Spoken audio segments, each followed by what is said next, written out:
Good morning. 10th class English medium students, most welcome in this video.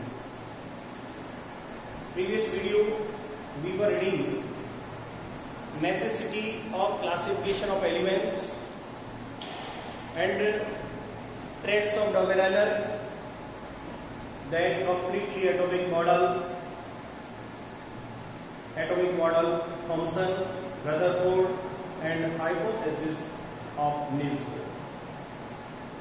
Then today we will reading law of octet या octet law.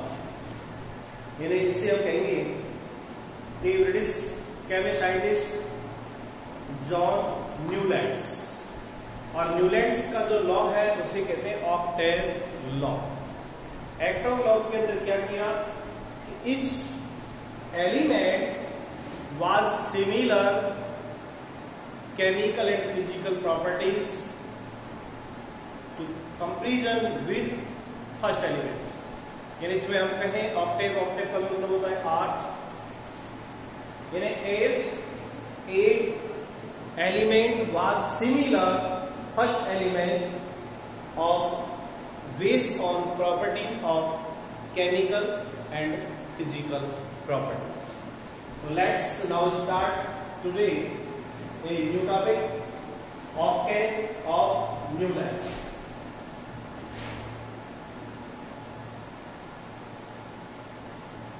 Octets of Newland. देखिए इसे हिंदी में कहते हैं Newlands का अष्टक सिद्धांत. Octave of Newlands in Hindi Newlands का अष्टक सिद्धांत.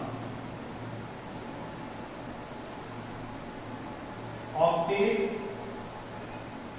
लॉ ऑफ गेव ऑफ न्यूलैंड. इन न्यूलैंड्स ने अष्टक सिद्धांत दिया. According to law of octave, 8 element similar was first element. यानी प्रत्येक 8वां जो एलिमेंट होगा वो फर्स्ट एलिमेंट के सिमिलर होगा. इसको कंपैरिजन किया इंडियन म्यूजिक सा रे गा मा पा धा नी सा. तो first and eight element was सा सिमिलर, यानी eight element was similar to first element. यानी जैसे हमने इंडियन म्यूजिक में सा से शुरू किया, सा रे गा मा पा धा नी सा, तो सा से सा फर्स्ट, तो एट भी सा ही है.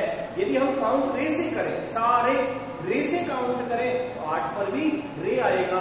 यदि गा से काउंट करें तो 8 पर भी गा आएगा. तो according to law of octave, each 8th element was similar first element. यानी प्रत्येक 8वां जो एलिमेंट होगा वो फर्स्ट एलिमेंट के सिमिलर होगा based on properties of chemical and physical. ठीक है. देन प्रीवियस वीडियो में जैसे हमने टॉपिक दिया था ट्रेड्स ऑफ डोबेरेनर. तो डोबेरेनर ट्रेड्स के अंदर क्या था, ट्रेड्स मींस होता है ए ग्रुप ऑफ 3 एलिमेंट्स, 3 तत्वों का समूह. एक group of 3 elements is called triads. Triads का मतलब था 3 तत्वों का समूह, जिसको हमने एग्जांपल लिया था लीनाक. ली मीन्स लिथियम, ना Na means sodium, K means potassium. तो वो तीनों जो ट्रेड्स के अंदर जो एलिमेंट थे, यानी दो chemical and physical properties are same, valency are same, then metallic property are same. तो वहां जो ट्रेड्स के अंदर के एलिमेंट आ रहे थे, यदि उसकी हम कंपैरिजन करें ऑक्टेव से, तो ऑक्टेव के अंदर भी एक ऑक्टेव के अंदर first 8, each 8th element first element से सिमिलर होगा. तो यहां भी हम ऑक्टेव लॉ के अंदर देखेंगे physical property, chemical property and valency are same. तो यहां भी ये कहेंगे कि प्रत्येक जो 8वां एलिमेंट है, each 8th element was similar to first element. प्रत्येक जो 8वां तत्व होगा वो पहले तत्व के समान होगा. तो देखिए हम यहाँ पर कुछ बातें आपको नोट कराता हूं। जो न्यूलैंड्स है ब्रिटिश, यदि हम कहें तो एटॉमिक वेट पर ये आधारित है। यदि इसकी बात करें हम तो जॉन अलेक्जेंडर न्यूलैंड, इनका पूरा नाम है John Alexander Newlands, 1865।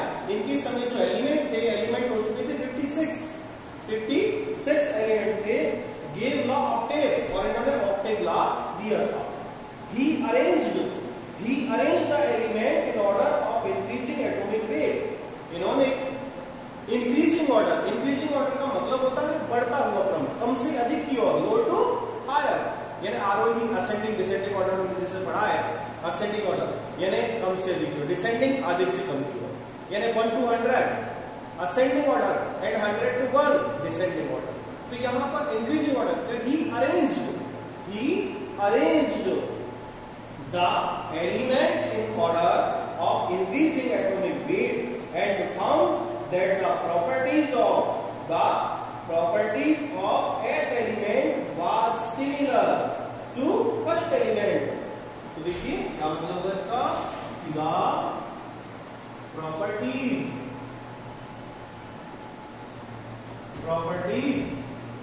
eighth elements was similar first elements. यानी प्रत्येक आठवां जो एलिमेंट है उसके गुणधर्म है वो फर्स्ट एलिमेंट के समान होगा। यदि हम देखें Octave time, at that time present element, at that time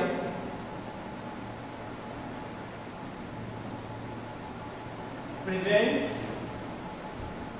elements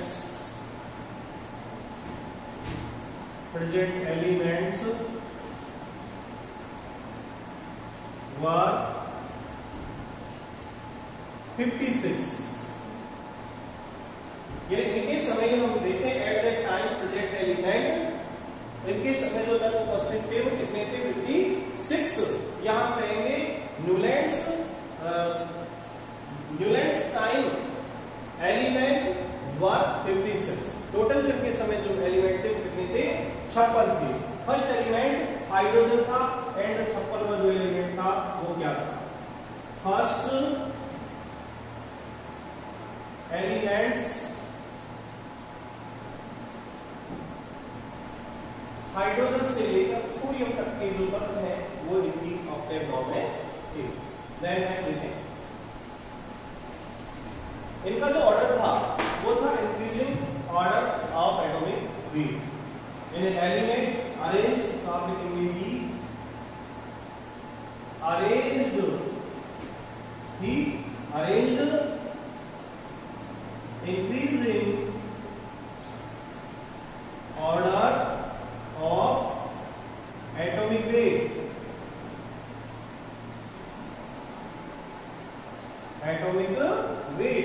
इनका जो जमाने की व्यवस्था थी वो थी इंक्रीजिंग ऑफ एटॉमिक वेट के आधार पर एलिमेंट को अरेंज किया।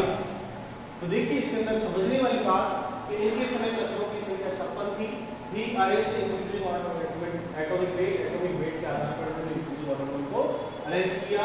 Then the properties of eight element was similar, first element is called octave law.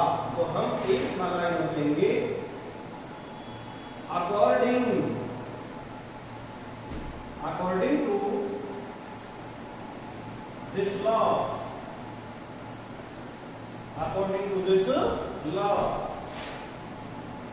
the properties at elements was similar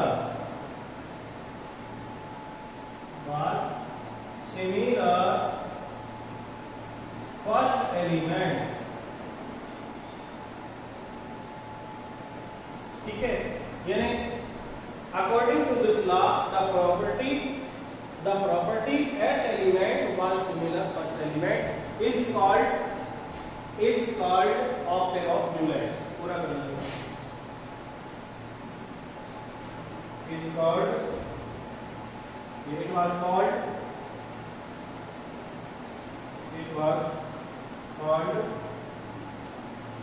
law of octave.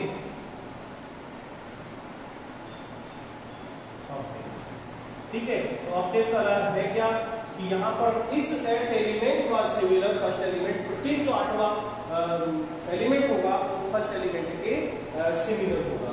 तो देखो क्या कहा, for example in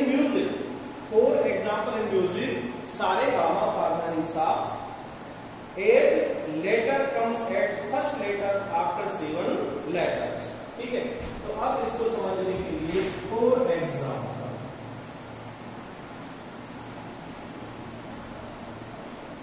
Indian music, for example Indian music में देखें हम तो जो word है, एट म्यूजिक का जो वर्ड है वो फर्स्ट वर्ड के लगभग सेम होगा.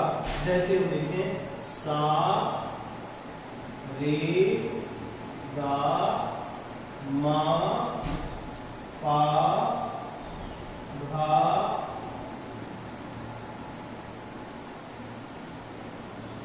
नी,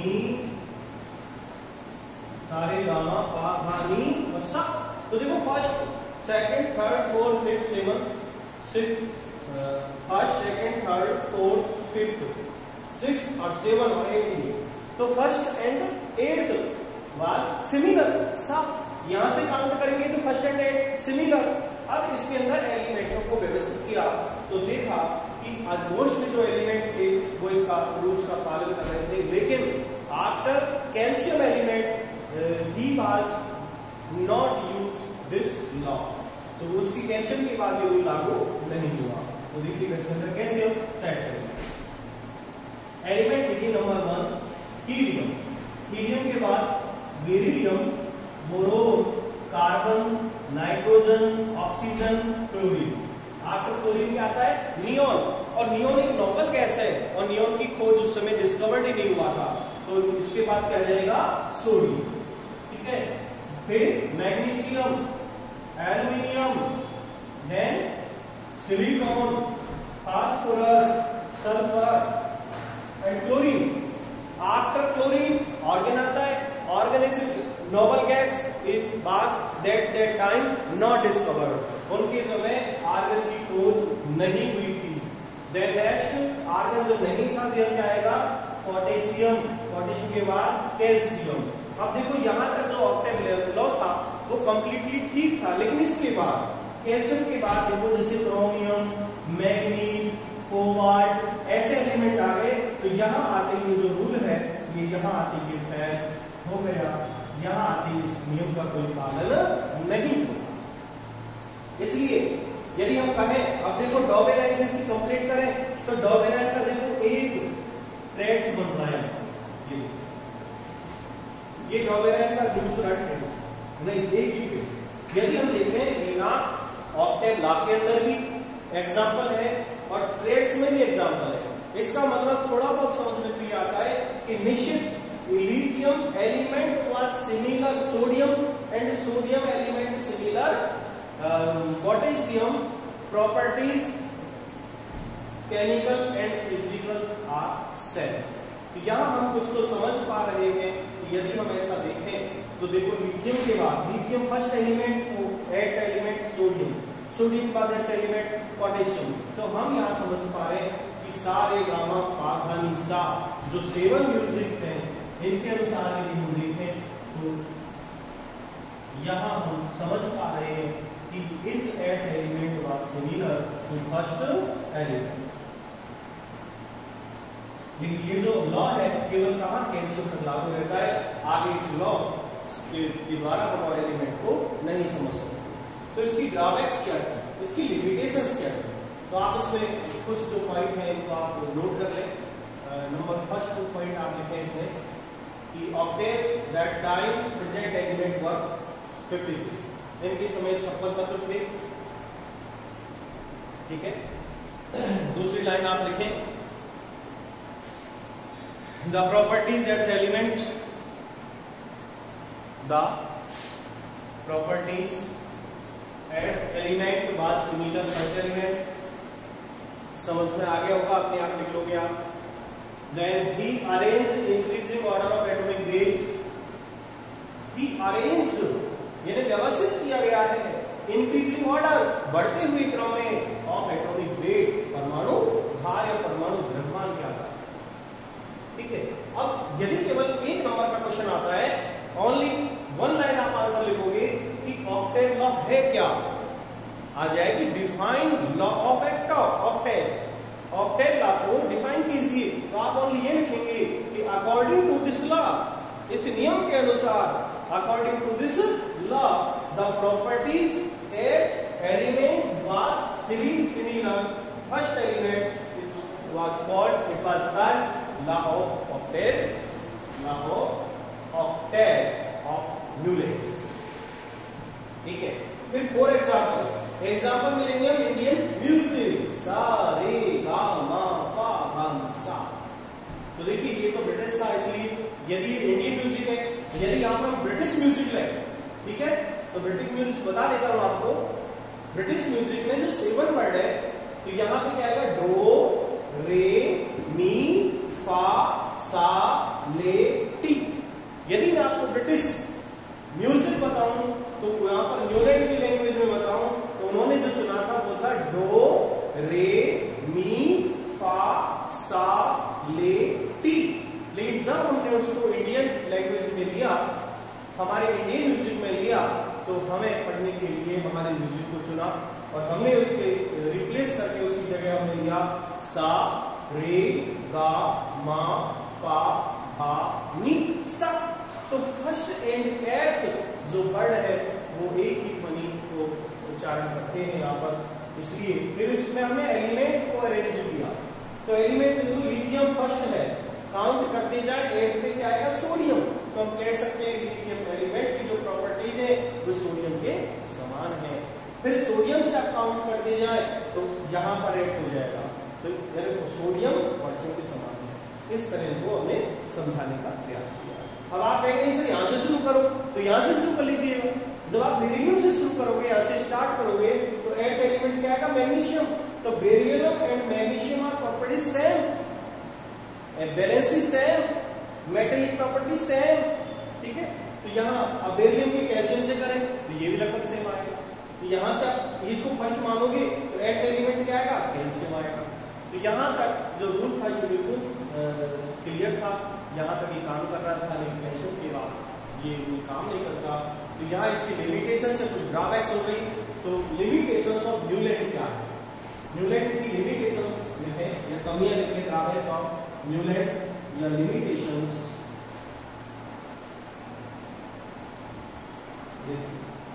ड्रॉबैक्स ऑफ न्यूलैंड, न्यूलैंड की कमियां, ड्रॉबैक्स या लिमिटेशंस लिख सकते हैं।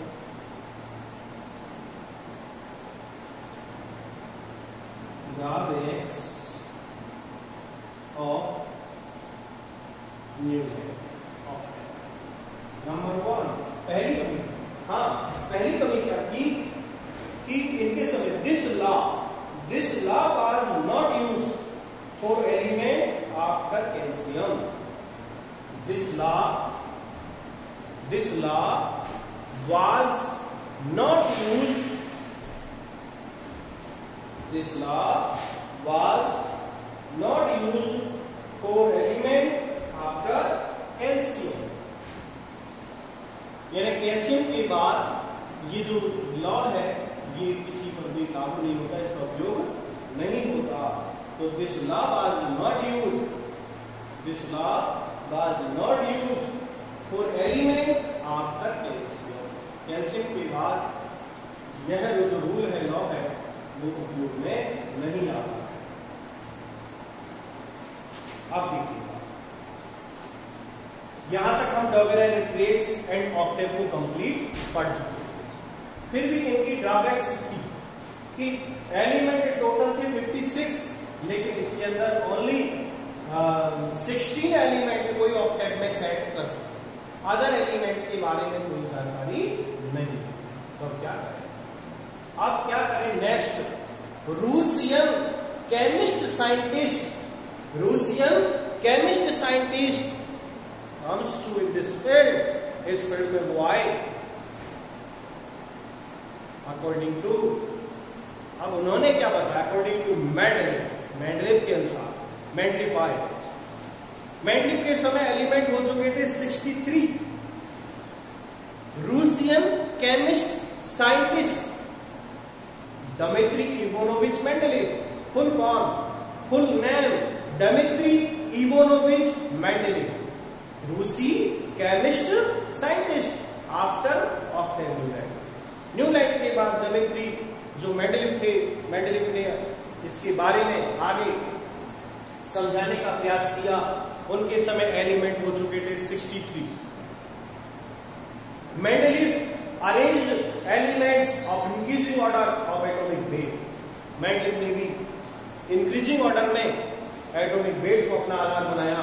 या हम कहेंगे मेंडलीव ने जो पीरियोडिक टेबल बनाई, उस पीरियोडिक टेबल में लगभग all elements arranged based on atomic weight of increasing order. Atomic weight के आधार पर उन्होंने बढ़ते हुए क्रम में एलिमेंट्स को व्यवस्थित किया। ठीक है, इसके बाद यानी मेंडलीव ने एक पीरियोडिक लॉ बनाया और कहा according to this law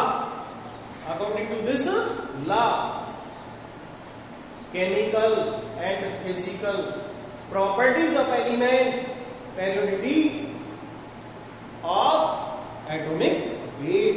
in तत्वों के जो गुणधर्म है, प्रॉपर्टीज ऑफ एलिमेंट है physical and chemical, properties of chemical and physical जो प्रॉपर्टीज है वो पेरियोडिसिटी ऑफ एटॉमिक वेट, वो परमाणु द्रव्यमान या परमाणु भार की आवर्ती फलन है। यानी जैसे जैसे एलिमेंट का इंक्रीजिंग ऑर्डर में एटॉमिक वेट बढ़ता जाएगा, ऐसे ही उनके गुणधर्मों में भी परिवर्तन होगा। इसलिए पता है सबसे फर्स्ट ऑफ ऑल जो पीरियोडिक टेबल बनाई वो थे रूसी chemist scientist Dmitri Ivanovich Mendeleev, और इसलिए उन्हें कहा जाता है father of periodic table, father of periodic table. तो सबसे पहले फर्स्ट ऑफ और मेंडलीव ने पीरियोडिक टेबल बनाई और उसके अंदर एलिमेंट्स को increasing order of atomic weight पे व्यवस्थित किया। मेंडलीव ने बताया था पीरियड एंड ग्रुप के बारे में कि पीरियड क्या होती है, ग्रुप क्या होती है, इनके बारे में जानकारी देने वाले जो रूसी साइंटिस्ट थे वो कौन था? केवल मेंडलीव। ठीक है, तो हम इसके बाद नेक्स्ट जो हमारा टॉपिक है वो हम बात करेंगे किसकी? मेंडलीव पीरियोडिक टेबल की।